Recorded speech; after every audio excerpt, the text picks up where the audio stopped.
vision blurry, vision blurry. We're going on to vision blurry, vision blurry for the vision blurry. I don't need a vision blurry, vision all. Welcome everybody to Fantasy Football Dynasty. I'm your host Jason Allen here, wearing my Force Snuggie here. So we're about to really get into it deep today. Always joined by my co-hosts Cody and Gerald. Cody, what's going on with you today? What's going on, man? Excited. Episode 5 is starting to feel a lot more real every time we record, so I'm thrilled. Absolutely. Gerald, how are you doing? Good. Definitely getting used to this. Oh, for sure. As always, Cody, tell everybody where they can find us at besides where they're looking at us now. Yep, we got Instagram and Twitter are both at FF Dynasty 1, and we have Facebook is Fantasy Football Dynasty. Again, like I said last time, give us a follow, give us a like, give us a comment. All right. Glad to hear that. And again, like I said, check out those sites. Now, today's show, we are going part 2 of the new faces and old places and old places with new faces. We're going to do the pass catcher edition now. That's receivers and tight ends now. Steep list. So we're going to just jump right into it. First one up, we're going to go to Cody with Brandin Cooks. What do you think about Brandin Cooks going from the Rams to the Texans?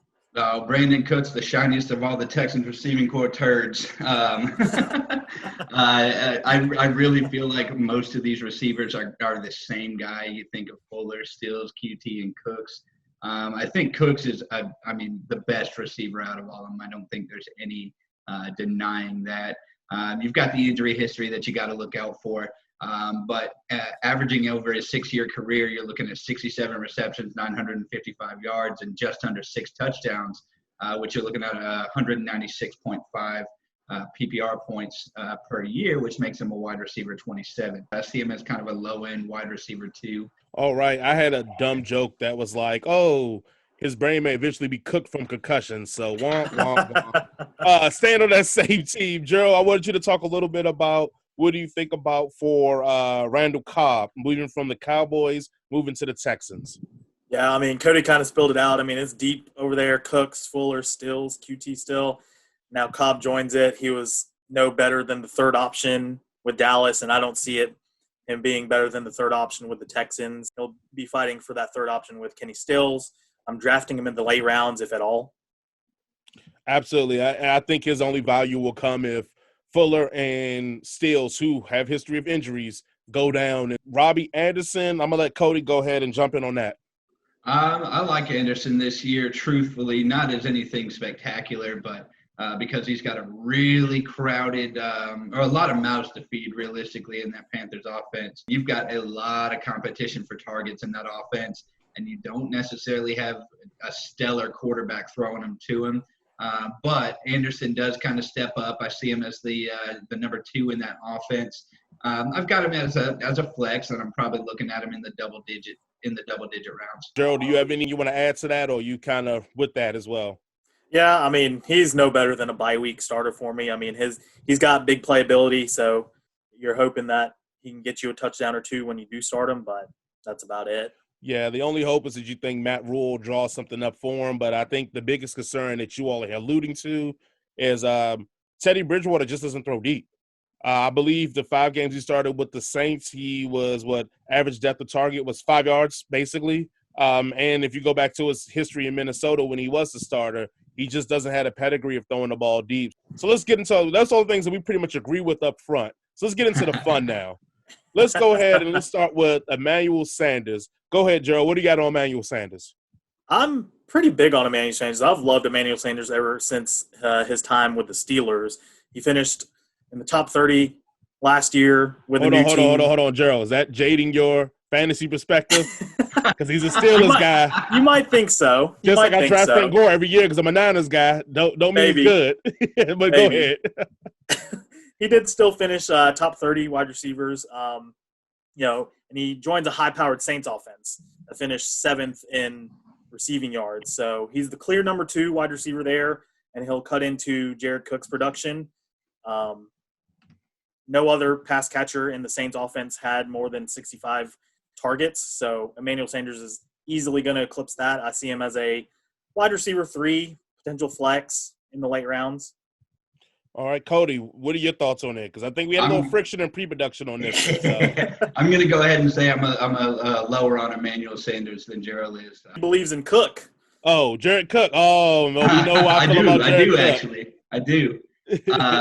I mean, Sanders, realistically, he had his great games last year. 7-157-1, 11-98-1, 7-112-1. So I mean, he's got the top end production there, but got to also look at his games: 325-0, 224-0, 115-0. He's just way too volatile at this stage of his career for my taste. I've got him as a flex option that I'm not taking till late rounds. Man, you got him lower than Robby Anderson? I do. I'm lower than Robby, yeah. You got Breeze throwing the ball in that high-powered Saints offense. You got him less than Robby Anderson. Yeah, like I said, he's just too volatile for me. I think it's time for our first official bet of the year. We'll come up with the terms of the bet later. So right now, we're going to say that, Gerald, you feel that Emmanuel Sanders will finish above Robby Anderson is what you're saying. Oh, yeah. Cody, you're saying that Robby Anderson will finish above Emmanuel Sanders. Yes. Okay, that's the first bet. We're going to mark this down.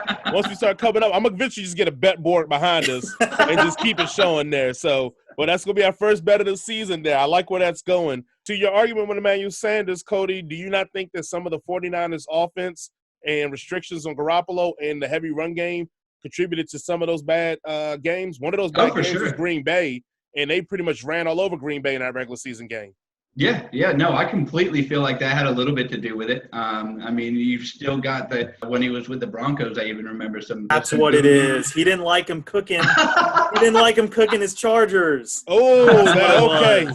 So you say no more, Cody. Chargers. Let's go to another one that we're in contention about. Let's go to Breshad Perriman leaving the Buccaneers, going to the Jets. Cody, what do you got on Breshad Perriman? Perriman started to show what he could really do, I feel like, over the past 5 games of last season. He averaged 5 receptions, 101 yards, and 1 touchdown per game. But let's just say you look at 75% of what his numbers would have been over a 16-game season. You're still looking at 60 receptions, 1,200 yards, and 12 touchdowns, which would have been good for wide receiver 9 last year. Now, I think that I still don't think he's going to be quite that high, but I do have him as a wide receiver 2. I will admit the one thing that Sam Darnold and Jameis Winston have in common is neither one of them are afraid to throw it to the other team or force the ball. So that's some good points. Gerald, what do you feel? Because you don't feel as high on him. What do you got? We disagree a lot on this one. I feel like when Cody was describing Breshad Perriman, I was like, are you talking about Brandon Marshall for the Jets or Braylon Edwards with the Jets? Because I just don't see it. The guy's never finished inside the top 50 for wide receivers. He goes to the Jets, who were the 4th worst passing attack in 2019. He's never finished with more than 70 targets or 36 receptions. I mean, he might be a buy low, sell high guy if he has a good couple of games before Brandon Mims takes over at that number 2 spot, but just don't see it. Absolutely. Now, I'll admit I'm more side with Cody on that one. I'm a Perriman guy. Adam Gates, please don't fuck this up. I said that seems to be the motto throughout all of our shows here. Right. The next receiver we have on the list, Devin Funchess, leaving from the Colts, going to the Packers. Let's go ahead and start with you, Cody, on this one. Funchess, I mean, his only real notable year was 2017, 63 receptions, 840 yards, and 8 touchdowns. Wide receiver 21 that year. So just outside of the wide receiver 2 range. I mean, we look for Aaron Rodgers to get him back to that kind of production. I mean, the kid's only 25. He's younger than any of the 3 of us. Past receivers, usually you see kind of that 25, 26-year-old mark where they really start to come into their own.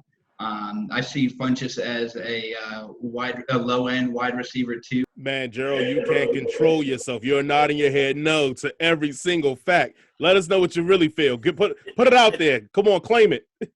I mean, Funchess is, Robby Anderson 2.0, just a big guy that you're hoping for touchdowns. I mean, he's not even a clear-cut number 2 in the Packers system. He'll be battling with Allen Lazard, I feel like. He's, as Cody said, his best year was wide receiver 21. So never finished inside the top 20. I can't see that happening even with Aaron Rodgers. Probably Probably not drafting him, maybe a bye week pickup, hoping for a TD. Well, you probably don't got to worry about drafting him because it sounds like Cody's going to draft him. The I'll only let thing him have him. Yeah, right. So we're going to move to another one that is less contentious. Stefon Diggs. So, Gerald, go ahead and tell us a little bit about Stefon Diggs. Oh, sorry. Yeah. Moving from the Vikings to the Bills. Yeah, Stefon Diggs, I mean, dude, got top 20 potential. I mean, he might be limited this year by the QB play, Josh Allen's inability to throw the ball, but he should get 100-plus targets with Buffalo, and I'm looking at him as a low wide receiver 2, high wide receiver 3. Cody, what you got? What you thinking? Same thing? You right in line with that, or? Oh, I'm right in line with it. The biggest concern for me is going to be the 56.3 career completion percentage for Josh Allen. I mean, that's just bad. Since 2017, he's not finished below wide receiver 24, and that's with Adam Thielen stealing a lot of looks from him as well. I definitely see him as kind of that low-end wide receiver 2 as well. I look at Diggs as a receiver 1 because I think there's no other pass catchers but him. But your concerns about the accuracy is right. It doesn't matter how open a guy is if a guy can't get him the ball. So we'll see how that plays out. I'm a little higher on Diggs than I think both you guys are. Another guy that I think we are not going to argue much about is DeAndre Hopkins going from the Texans to the Cardinals with one of those Wonderlic Bill O'Brien moves. So, Cody, let's tell us a little bit what you think about DeAndre Hopkins going to the Cardinals. I mean, realistically, I think it's more what's going to happen to Fitzgerald and the rest of that receiving core. Still a first-round pick, hands down, top wide receiver. In his 7-year career, he averages 149 targets per year, and I don't see that changing at all. I feel like he's going to become Kyler Murray's best friend. He's only finished outside the top 10 once since 2015, and realistically 90 reception per year average with 1,200 yards. He's going to eat in zone. I really believe it. Yeah. Joe, do you have any concerns of going to the NFC West? So he's going to face the Rams twice a year with Jalen Ramsey, the Niners twice a year with Richard Sherman, but more of a cover 3 zone, and then the Seattle Seahawks twice a year who have been known to blanket number 1 receivers. Yeah, I mean, those are some vaunted defenses, but, I mean, he faced Jalen Ramsey a lot with his time with the Texans, so I don't really see it affecting him too much. He's a top wide receiver each of the last 3 years, and I see that happening again. Any thought on any guy's mind because of that system and how they throw the ball and how they play? Any thought that maybe if you got the number 1 pick, you would look at him as the safest bet and draft him number 1 overall? Any thoughts of that, Cody? No. I'll Any tell you thoughts of why. that, Gerald? Don't say less. Okay, all right, Any thoughts of that, Gerald? Gerald, what about you? No. Okay, just wanted to throw it out there. All right.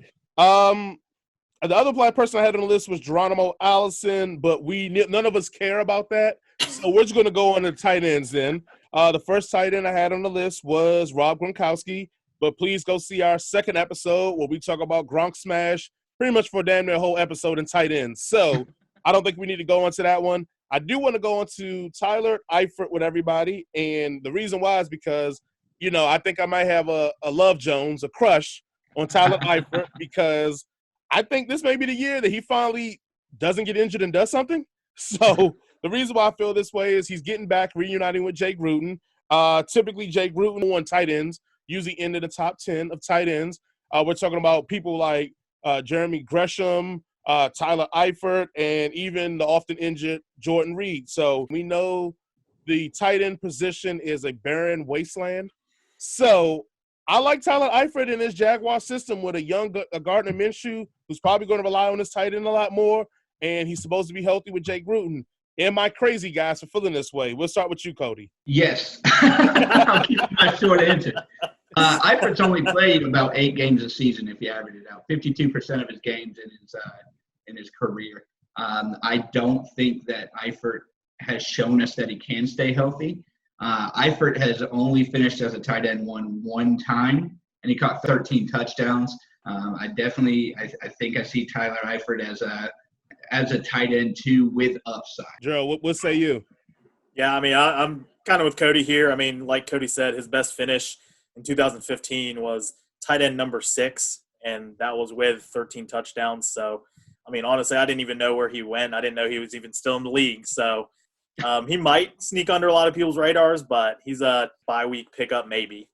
Okay. The next tight end we had on the board was Jason Witten. Now, we all felt like there was no reason to talk about it, but Cody's hate of the Raiders so much has allowed us to give him a quick couple of seconds here to talk about Jason Witten going to the Raiders. Go ahead, Cody.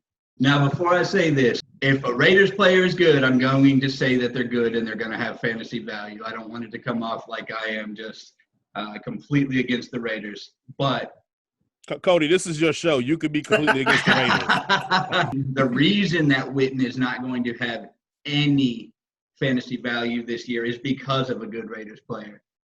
Realistically, the only thing I see being reliable for this year is keeping those Gatorade bottles full. Hey, another one that we really don't care too much to talk about, but I figured we give it a shot to say that we did it, was Jimmy Graham going from the Packers to the Bears. Gerald, what do you have on Jimmy Graham? Look, you're already shaking your head. What do you got on Jimmy Graham? There was so much promise with Jimmy Graham, and he was getting drafted. He was drafted before Gronk back in 2015 with the Saints years. But since then, he just hasn't been that good. 2 years with the Packers, he couldn't even crack the top 10 with as good of a quarterback as we say Aaron Rodgers is. Do we think he's going to do that with Mitchell Trubisky throwing him the ball? Hell no. I mean, a broken clock is right 2 times a day, so you never know. Let's go to Austin Hooper, leaving the Falcons, going to the Browns. Cody, what do you think about Hooper? I've got another pace for you guys. He got injured week 8, but he was on pace for 104 receptions, 1,182 yards, and 10 touchdowns. Don't think he's going to be able to sustain that over a 16-game season, but he was tight end 2 up until he got injured in a PPR season. Now, I mean, Hooper, it showed us what he's capable of last year, but I think he gets a downgrade at quarterback. I just don't think that he's going to be able to be exactly what he was at the beginning of the year last year. I've got him as a mid to low tight end 1. All right, Gerald, what do you feel about Austin Hooper? Yeah, like Cody said, I mean, he was on fire pace last year. He finished as tight end 6 in that system, but just like we talked about, with quarterbacks like Mitchell Trubisky ruining fantasy value, Baker Mayfield is going to do the same to Austin Hooper. He's going to fall outside the top 10 in Cleveland. Wow, I will tell you one thing. I never want to talk bad about Cleveland Brown players, because Cleveland Browns fans find a way to find you. It's something with the losing that just seeps in their blood to be, like, very aggressive. The only stat I really had was Kevin Stefanski, the new head coach for the Browns, used dual tight ends 57% of the time last year with the Minnesota Vikings. I don't know if that translates to more catches or more opportunities for Austin Hooper. We will see where that lands him. Another one that we are all having a little contention with here, I will say, is Hayden Hurst leaving the Ravens, going to the Falcons. Gerald, what do you have on Hayden Hurst? Yeah, I don't know. Hopefully I'm not just speaking as a fan, but, I mean, we talked about what Austin Hooper did in that system, and I think Hayden Hurst can slide in that as well. I mean, maybe he's not as talented as Austin Hooper, but I could see him as a sleeper pick to finish inside the top 10 in tight ends. I don't know if I'm feeling Hayden Hurst like everyone else is feeling Hayden Hurst. I think, one, you got 2 targets out there with Julio, and you got Calvin Ridley, who I think is going to be better. You bring in Todd Gurley, who I think will be heavy in the receiving passing game. And so at one point, like, where are the balls going? Also, an interesting thought for me is the Falcons' tight end position had never been valuable or a good option in fantasy, except for when they had Tony Gonzalez, the Hall of Famer, so we know what that is, and Austin Hooper last year. So unless we think Hayden Hurst is one of those 2 guys, I don't see him cracking in the top 10 for tight ends. Okay, well, let's put a bet up there. Hayden Hurst. I feel that Hayden Hurst finished the season below the top 10 in tight ends. Gerald, you got Hayden Hurst being above the top 10 in tight ends at the end of the season. Yeah, why not? Let's do it. All right, well, there you go. The second bet of it, the Hayden Hurst bet. Shoot, I'll get in on Gerald's side on that one. Hey, I know you are. Let's go into our last tight end of the day that we have here. And I'm going to start here because everybody loves this guy. We're going to talk about Eric Ebron going from the Colts to the Steelers.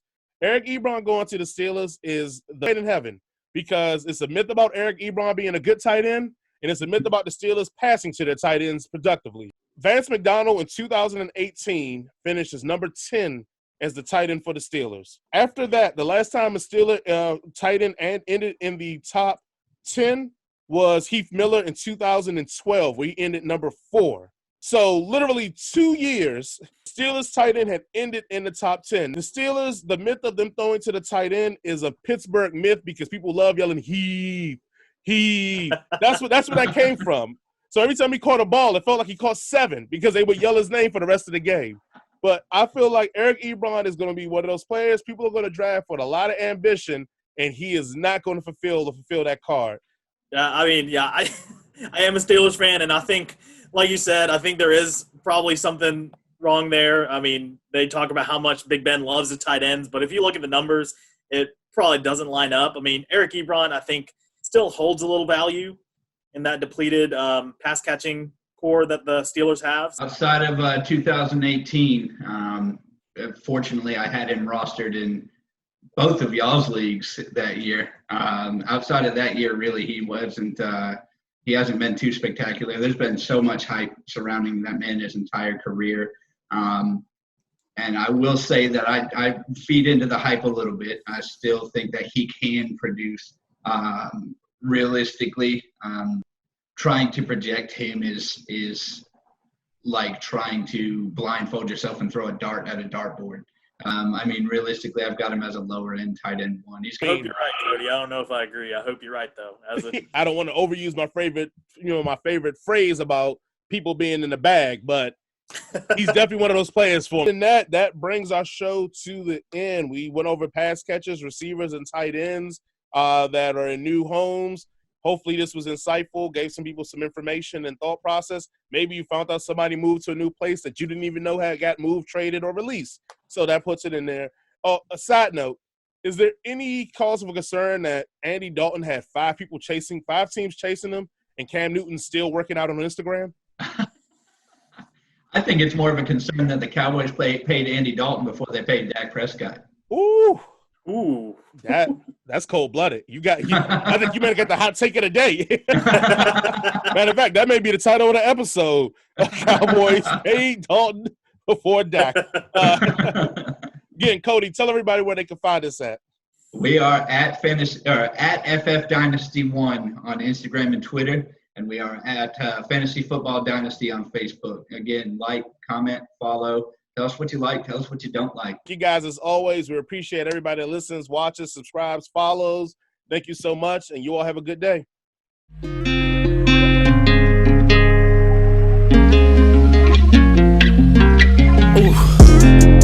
Baby, it's just you and I.